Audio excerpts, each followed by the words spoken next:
বাবুরে বাবু কি কইতাম, যেহেতু বাঙালি খেতে পছন্দ করি, খাদ্য রসিক, আরব দেশে যখন আছি আরবিয়ান রেসিপি যদি না জানি, কাউকে না দেখাই, কাউকে না শিখাই, তাহলে একদম আরব দেশে থাকাটাই বৃথা। আজকে রেসিপি নিয়ে এসেছি খেপসা রেসিপি, আরবিয়ান রেসিপি, একদম সহজ পদ্ধতিতে দেখিয়ে দেব। আমার বেচালার ভাইয়েরও ট্রাই করবেন, বেচালার ভাইদের জন্য এবং কি বাংলাদেশের যারা আমার চিনাশোনার আমার ভিডিওগুলো দেখতে থাকেন এবং তারাও বানিয়ে দেখবেন। খুবই ইন্টারেস্টিং রেসিপি, খুবই টেস্টি রেসিপি, কম সময়ের মধ্যে হয়ে যাবে এবং কি ভালো খেতে হলে ভিডিওটি লম্বা হবে, দেখতে থাকুন প্লিজ প্লিজ। দেখার সাথে সাথে অনুরোধ রইল like comment share and subscribe করে দেবেন। দেখতে থাকুন কি হতে চলেছে এবং উপভোগ করুন। নমস্কার মাই লাভলি ভিউয়ার্স, সবাই কেমন আছেন? আশা করি আমার ভাই বোনেরা সবাই খুব খুব ভালো আছেন। আমিও ভালো আছি ভগবানের অশেষ কৃপায়। অন্তস মম কিচেনে সবাইকে জানাই সুস্বাগতম। আজকে আবার বরাবরের মতন চলে এসেছি একদম নতুন একটা পর্ব নিয়ে, একদম ইউনিক একটা পর্ব নিয়ে। দেখতে থাকুন কি হতে চলেছে। দেখার সাথে সাথে প্লিজ একটা লাইক করে দেবেন, সুন্দর একটা কমেন্ট করে দেবেন, যদি ভালো লেগে যায় প্লিজ একটু শেয়ার করে দেবেন। একদম অন্যরকম রেসিপি, এই রেসিপিটি আমি কখনো কারো কাছে দেখিনি। একদম আরবিয়ান একটা রেসিপি নিয়ে আপনাদের কাছে চলে এসেছি। দেখার বিষয় দেখে নেবেন, দেখতে থাকুন প্লিজ। এটার আগে বলে রাখি, যারা আমার চ্যানেলে নতুন এসেছেন প্লিজ আমার চ্যানেলটা সাবস্ক্রাইব করে দেবেন, পাশে থাকা বেল আইকনটি টিপে দেবেন। প্রথমে এখানে দেখতে পাচ্ছেন, এখানে আমি বড় সাইজের একটা চিকেন একদম ধুয়ে পরিষ্কার করে টুকরো করে নিয়ে ফেলেছি। বড় সাইজ করে আমি পিসগুলা করেছি। এই যে দেখুন কত বড় করে করেছি, দেখলে বুঝে যাচ্ছেন। আমি আমার মতো করে বড় সাইজ করে চিকেনগুলা কেটে ধুয়ে পরিষ্কার করে নিয়ে নিয়েছি। এবার আমি এই চিকেনের মধ্যে দুইটা উপকরণ দেব।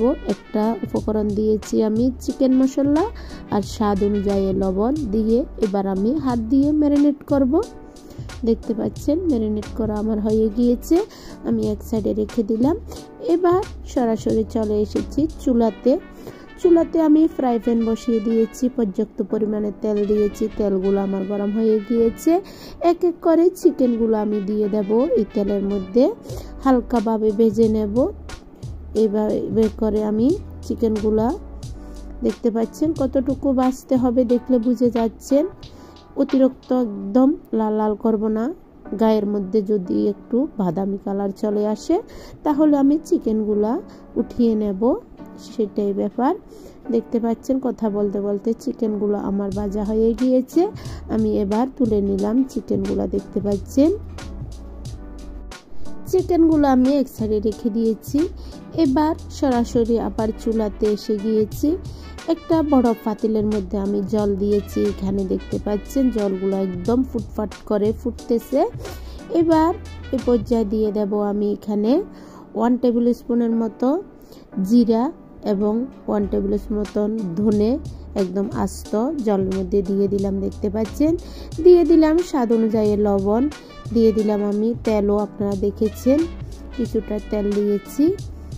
এবার দিয়ে দেব আমি আস্ত গরম মশলা, দেখতে পাচ্ছেন আস্ত গরম মশলার মধ্যে এখানে কি নিয়েছি, দারচিনি, এলাচি, লবঙ্গ, গোলমরিচ, যেটা বলেন না কেন, আমার কাছে যা ছিল গরম মশলা তাই দিয়ে দিলাম।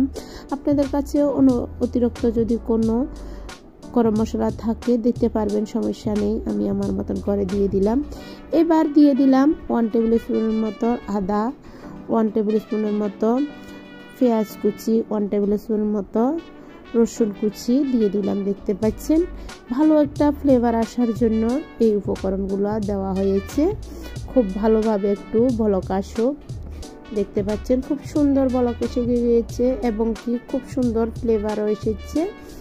এবার আমি এ পর্যায়ে দিয়ে দেব বাসমতি চাউল। এখানে আমি 1 কেজি বাসমতি চাউল আগের থেকে ধুয়ে পরিষ্কার করে রেখে দিয়েছিলাম, প্রায় 2 ঘন্টা ভিজে রেখেছিলাম, দিয়ে দিলাম, দেখতে পাচ্ছেন। দিয়ে খুব ভালোভাবে একটু নেড়ে ছেড়ে দিলাম, বলক আসতে থাক, দেখতে পাচ্ছেন। চাউলগুলা খুব ভালোভাবে এবার ফুটে আসছে দেখতে পাচ্ছেন। 70 ভাগ আমি চাউলগুলা ফুটাবো, অতিরিক্ত বেশি ফুটাবো না। আমরা সবাই জানি যেহেতু এটা আরাবিয়ান রেসিপি একটু টাফ আছে, সেজন্য আমি খুব একদম দেখে দেখে করতেছি, স্ট্রং ভাবে করতেছি। কথা বলতে বলতে আমার চাউলগুলা 70 ভাগ হয়ে গিয়েছে। এবার আমি জল সরিয়ে নেব। দেখতে পাচ্ছেন আমি খুব ভালোভাবে এবার একটা চাকরির মধ্যে চাউলগুলা ঢেলে দিলাম, জলগুলা সরিয়ে নেব। খুব ভালোভাবে সরিয়ে নিয়েছি, আমি এক সাইডে রেখে দিয়েছি। এবার এই পর্যায়ে আবার সরাসরি চলে এসেছি চুলাতে, ফ্রাই প্যান বসিয়ে দিয়েছি। দেখতে পাচ্ছেন দিয়ে দিলাম পরিমাণ মতন তেল। তেলগুলা দিয়ে এবার দিয়ে দেব আমি 1 কাপ পেঁয়াজ কুচি। দেখতে পাচ্ছেন একটু নেড়ে চেড়ে দিয়েছি। দিয়ে দেব আস্ত কিছু রসুনের কোয়া, 7-8টা আমি রসুনের কোয়া দিয়েছি। এগুলো আমি কুচিও করিনি, এগুলো আমি একদম কাটিয়ে নিয়ে একটু থেতে করে নিয়েছি, আস্তে আস্তে দিয়ে দিয়েছি। দেখতে পাচ্ছেন দিয়ে দিলাম আমি কয়েকটা শুকনো লঙ্কা। দেখতে পাচ্ছেন ভালোভাবে একটু কষিয়ে নেব। দেখতে পাচ্ছেন দিয়ে দেব এবার আমি পাউডার মশলা। পাউডার মশলার মধ্যে এখানে কি নিয়েছি 1 টেবিল স্পুন মরিচের গুঁড়ো, 1 টেবিল স্পুন ধনের গুঁড়ো, 1 টেবিল স্পুন জিরের গুঁড়ো, 1 টেবিল স্পুনের মতন চিকেন মশলা, স্বাদ অনুযায়ী লবণ দিয়ে দিলাম। দেখতে পাচ্ছেন দিয়ে দিলাম সামান্য পরিমাণ জল। ভালোভাবে কষিয়ে নেব। মশলাগুলা জল না দিলে কি হয়, পুড়ে যাবে, তিতো করাবে, কালারটাও সুন্দর আসবে না, সেই দিকে লক্ষ্য রেখে আমি একটু জল দিয়ে ভালোভাবে কষিয়ে নেব। দেখতে পাচ্ছেন কষানো আমার হয়ে গিয়েছে। এই পর্যায়ে দিয়ে দেব আমি কিছু আস্ত গরম মশলা। আস্ত গরম মশলার মধ্যে এখানে দারচিনি নিয়েছি কয়েক টুকরা, লবঙ্গ নিয়েছি কয়েক টুকরা, কয়েকটা এলাচ নিয়েছি, গোলমরিচ নিয়েছি, তেজপাতাও দিয়েছি, আপনারা দেখেছেন। এবার আমি খুব ভালোভাবে কষিয়ে নেব এই উপকরণগুলো। দেখতে পাচ্ছেন কষানো আমার হয়েছে। এবার দিয়ে দেব আমি আগের থেকে ভেজে রাখা চিকেনগুলা দিয়ে খুব ভালোভাবে একটু মশলার সাথে মিশিয়ে নেব। দেখতে পাচ্ছেন মশলার সাথে মিশানো আমার হয়ে গিয়েছে। এবার আমি 2 কাপের মতন জল দেব, বড় কাপের 2 কাপের মতন জল দেব। জল দিয়ে খুব ভালোভাবে আমি এবার রান্না করব 2 মিনিট। দেখতে পাচ্ছেন নেড়ে ছেড়ে দিয়েছি। এবার আমি ঢেকে দিলাম। দেখুন আপনারা জাস্ট 2 মিনিট আমি রান্না করে নেব এই চিকেনগুলা। আমার 2 মিনিট হয়ে গিয়েছে। আমি এবার ঢাকা করে তুলে দেখলাম। দেখুন আপনারা কত সুন্দর কালারটাও এসেছে, একদম বাদামি কালার। এবার আমার চিকেনগুলা হয়ে গিয়েছে, আমি এক সাইডে রেখে দিলাম। দেখতে পাচ্ছেন এবার কাজটা হয়েছে কি, এখানে দেখুন বড় সাইজের একটা পাতিল নিয়েছি আমি। দেখতে পাচ্ছেন এই পাতিলে এবার দিয়ে দেব আমি পাতিলের মধ্যে কিছু ঘি এবং তেল একসাথে মিক্স করে দিয়ে দিলাম। দেখতে পাচ্ছেন এবার আমি দিয়ে দেব আগের থেকে আমি আলু কেটে ধুয়ে পরিষ্কার করে একটু ভেজে নিয়েছি, সেটা আর দেখালাম না। আমি আলুগুলা এক এক করে সম্পূর্ণ আলুগুলা বসিয়ে দেব। দেখতে পাচ্ছেন খুব ভালোভাবে আলুগুলা আমি বসিয়ে দিয়েছি। এবার দিয়ে দেব ফুলকপিগুলো একদম কাঁচা, আমি এখানে কোনো ভাজিও করি নাই এবং কি সেদ্ধ করি নাই। ফুলকপিগুলো আমি বসিয়ে দিচ্ছি। দেখতে পাচ্ছেন ফুলকপিগুলো আমার বসানো হয়ে গিয়েছে। এবার দিয়ে দেব আমি কিছু ক্যাপসিকাম, দেখতে পাচ্ছেন, বা শিমলা মরিচ একদম কাঁচা আমি বসিয়ে দিয়েছি। দেখতে পাচ্ছেন পরে দিয়ে দেব আমি গাজর। দেখতে পাচ্ছেন গাজরগুলো একদম গোল গোল করে আমি কেটে নিয়েছি, পাতলা পাতলা করে গাজরগুলো বসিয়ে দিয়েছি। দেখুন আপনারা এবার এ পর্যায়ে দিয়ে দেব স্লাইস করা আমি পেঁয়াজগুলো একদম রিং করে কেটে নিয়েছি, বসিয়ে দিয়েছি। দেখুন আপনারা এবার দিয়ে দেব আমি এখানে কিছু গ্রিন পিসগুলো ঢেলে দিয়েছি। দেখতে পাচ্ছেন এক বাটি বা ছোট্ট বলে এক বোল গ্রিন পিস দিয়েছি, দেখতে পাচ্ছেন। এবার আমি দিয়ে দেব এর উপর দিয়ে এক এক করে সম্পূর্ণভাবে চিকেনগুলো যে আমি রান্না করে রেখেছি আগে, সেখান থেকে চিকেনগুলো খুব ভালোভাবে এক এক করে তুলে বসিয়ে দেব। এখন আর চিকেনের যে ঝোলগুলো আছে বা রসাগুলো আছে সেগুলো আমি দেব না, চিকেনগুলো আমার বসানো হয়ে গিয়েছে। এ পর্যায়ে আমি দিয়ে দেব আগের থেকে যে আমি 70 ভাগ চাউলগুলা সিদ্ধ করে রেখেছি, সেই চাউলগুলা দিয়ে দিলাম, দেখতে পাচ্ছেন। খুব ভালোভাবে বসিয়ে দিয়েছি। এগুলা আসলে আমরা যখন আরব দেশে থাকি, আরব দেশের খেপসা বা আরবিয়ান রেসিপি, এই খেপসা রেসিপি, দেখতে পাচ্ছেন। খুব ভালোভাবে আমি কথা বলতে বলতে চাউলগুলা বসিয়ে দিয়েছি। এই পর্যায়ে আমি দিয়ে দেব পেঁয়াজ বেরেস্তা, দেখতে পাচ্ছেন। পেঁয়াজ বেরেস্তাগুলা দিয়ে দিলাম। দিয়ে এবার আমি দিয়ে দেব হাফ কাপ আগের থেকে আমি ঘি নিয়েছি, ঘিগুলা দিয়ে দিলাম, দেখতে পাচ্ছেন। দিয়ে দিলাম কয়েকটা লেবু পাতা দিলে কি হয়, খুব সুন্দর একটা ফ্লেভার আসে। লেবু পাতাগুলা দিয়ে দিলাম।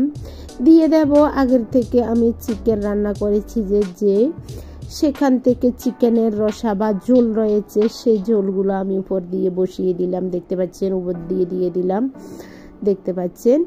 এবার আমি দিয়ে দেব আস্ত ধনে পাতাগুলা কেটে একদম ভালোভাবে দিয়ে দিয়েছি, দেখতে পাচ্ছেন। আমার সম্পূর্ণ রেসিপির যে উপকরণগুলো আছে, সম্পূর্ণ উপকরণগুলো একে একে ধাপে ধাপে আমি সম্পূর্ণভাবে বসিয়ে দিয়েছি। যেহেতু এটা আরবিয়ান খেপসা রেসিপি, খুবই টেস্টি একটা রেসিপি, আপনারা বানিয়ে দেখবেন, খুবই ভালো লাগবে। সম্পূর্ণগুলো দেওয়া হয়েছে। এবার আমি ঢাকা দিয়ে দেব, দেখতে পাচ্ছেন। ঢাকা দিয়ে এবার একটা ভালো পরিষ্কার কাপড় খুব ভালোভাবে একটু ভিজিয়ে আমি চতুর্দিকে, যাতে যে একটা বাপ হয় সে বাপটা বের হতে না পারে, সেই দিকে লক্ষ্য রেখে আমি বড় সাইজের একটা কাপড় ধুয়ে ভিজে আমি চতুর্দিকে লাগিয়ে দিয়েছি। এবার উপর দিয়ে একটা লোহার হাতুড়ি বসিয়ে দিয়েছি, যেহেতু ভাপটা না বের হয়, আমি চাপ দিয়ে দিয়েছি খুব ভালোভাবে। এবার আমি চুলার জালটা দিয়ে দেব। প্রথমে আমি 2 মিনিট খুব হাই ফ্লেমে জালটা দিয়ে দেব। পরে আমি 2 মিনিট পরে একটু লো করে দেব। পরে একদম ছোট্ট করে লো করে জাস্ট আমি আধা ঘন্টা বা 30 মিনিট রাখবো। এভাবে করে 30 মিনিট পরে আমি ফিরে আসব। আপনারা দেখতে থাকুন কেমন হয়। খুবই ইন্টারেস্টিং একটা রেসিপি। যেহেতু আমরা বাঙালি, আমরা খেতে পছন্দ করি, খুব ভালোভাবে রেসিপিটি হতে হবে। আমি বানিয়ে দেখাচ্ছি, আপনারা ট্রাই করবেন। 30 মিনিট আমার হয়ে গিয়েছে। এবার আমি ঢাকা তুলে দেখব। উপরের কাপড়টা তুলে নিলাম, খুবই গরম, দেখতে পাচ্ছেন। এবার আমি ঢাকাটা তুলে দেখলাম, দেখুন আপনারা চাউলগুলো একদম ঝরঝরে, কত সুন্দর হয়েছে। এবার আমি আর এটা চামিচ বা হাতা দিয়ে ভাড়বো না, একেবারে আমি ঢেলে নেব। আপনারা দেখতে থাকুন। বড় সাইজের একটা থাল নিয়েছি। এখানে এত বড় বড় থালগুলো পাওয়া যায় বিদেশের মধ্যে, আরব দেশের মধ্যে। আমি থালের মধ্যে এই ডেকচিটা বা পাতিলটা লাগিয়ে তুলে নেব। আপনারা দেখতে থাকুন। খুবই গরম, খুব আলতু হাতে, খুব সাবধানে এই খেপসাগুলা ঢালতে হবে। আপনারা দেখতে থাকুন। এবার আমি খুব ভালোভাবে নিজের ক্যাপাসিটি, আসলে খুব গরম এবং কি ওজন, আপনারা দেখলে বুঝে যাচ্ছেন। খুব কষ্ট করে আমি এবার একদম কি বলবো, ভালোভাবে আমি ঢেলে নিচে করে ফেলেছি একদম। এবার দেখুন কত সুন্দর হয়েছে। এই যে আমি তুলে ফেললাম পাতিলটা, এই যে দেখুন কত সুন্দর ইয়ামি হয়েছে। কালারটা কিন্তু সে এসেছে একদম আরবিয়ানদের মতন। আরবিয়ানেরা এরকম করে। আপনারা যদি ভিডিওতে দেখে থাকেন তাহলে আমাকে জানাবেন কিরকম হয়েছে। দেখে তো আমার খুবই লোভ হয়েছে। খুবই ইন্টারেস্টিং একটা রেসিপি, খুবই টেস্টি হয়েছে। এই যে দেখুন সম্পূর্ণ সবজিগুলো একদম আস্ত আস্ত একদম তুলতুলে নরম হয়ে গিয়েছে, চিকেনগুলো একদম ইয়ামি হয়েছে। আপনারা দেখবেন, বানিয়ে খাবেন, খুবই টেস্টি একটা রেসিপি। যেহেতু আমরা বাঙালি খাদ্য রসিক, এভাবে একটা ভালোভাবে রেসিপিটি করে দেখবেন আর আমাকে কমেন্টে জানিয়ে দেবেন। আসলে এই ধরনের রেসিপিগুলা অনেকে জানে না, করে কিন্তু বিরিয়ানি করে থাকে, চিকেন বিরিয়ানি, চিকেন পোলাও করে থাকে, এই ধরনের রেসিপিগুলো কেউ জানে না। এবার আমি দুপুরবেলায় গরম গরম ভাতে গরম গরম খাবো ছেলেদেরকে নিয়ে, আমার হাজবেন্ডকে নিয়ে। দেখুন কত সুন্দর হয়েছে, আপনারা ট্রাই করবেন। কেমন লাগলো আমাকে জানাবেন, যদি কোথাও ভুল ত্রুটি থাকে প্লিজ ক্ষমা দৃষ্টিতে দেখবেন। বুঝার যদি কোনো অসুবিধে হয় আমার ভিডিওটা বারবার দেখে বুঝে নেবেন আমি কি বলতে চেয়েছি, কিভাবে হয়েছে সেটা দেখলে বুঝে যাবেন। আজকের মতন আজকের রেসিপি এখানে সমাপ্ত করলাম। আবার একটা নতুন রেসিপি, নতুন ভিডিও নিয়ে আপনাদের মাঝে হাজির হয়ে যাব। ততক্ষণ পর্যন্ত সবাই ভালো থাকবেন, সুস্থ থাকবেন। সবাইকে জানাই টাটা, বাই বাই, নমস্কার, চুই ডিম।